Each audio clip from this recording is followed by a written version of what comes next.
Hello. तर ना बाजारामधून मी ना वाटाण्याच्या शेंगा आणलेल्या, पण त्या अगोदर ना वाटाण्याच्या शेंगांना मी अगोदर सोलून घेते आणि त्यानंतर ना छान अशा बॉक्समध्ये भरून ठेवते, कारण हे वाटाण बरेचसे दिवस टिकतात आणि इझिली आपल्याला भाजीला देखील वापरता येतात. छान हिरवीगार देखील राहतात फ्रीजला ठेवल्यावरती. त्यानंतर इकडे मी लाडूसाठी ना मिठाची अशी गवारी बनवायला घेतली, पण त्या अगोदर ना गवारी ना मी तेलामध्ये व्यवस्थित अशी 1-2 वेळेस परतून घेते, त्यामुळे ना गवारी तेलामध्ये छान अशी वाफलून किंवा शिजून जाते. त्यानंतर इकडे ना मी फोडणीसाठी ना थोडंसं असं तेल घेते आणि त्यानंतर ना त्या तेलामध्ये भरपूर साऱ्या जिरे मोहरी घालते आणि त्याचबरोबर थोडासा कढीपत्ता वापरते.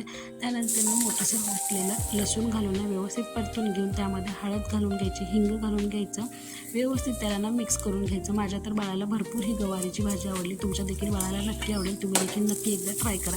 त्यानंतर व्यवस्थित अशी ना गवार मिक्स करून घ्यायची. त्यानंतर वरतून सारं थोडंसं मीठ घालायचं. एक प्लेट ठेवून ना छान अशा प्लेटीवरती थोडंसं पाणी घालून घ्यायचं. पाणी गरम झालं ना ते पाणी ना भाजीला वाफलून ना छान भाजी त्याच पाण्यामध्ये वाफलवून किंवा शिजवून घ्यायची. त्यानंतर मोठंसर वाटलेलं कूट घालून व्यवस्थित अशी भाजी मिक्स करायची. तुमच्या बाळाला नक्की आवडेल, तुम्ही देखील नक्की ट्राय करा. मला कॉमेंट करायला नका विसरू.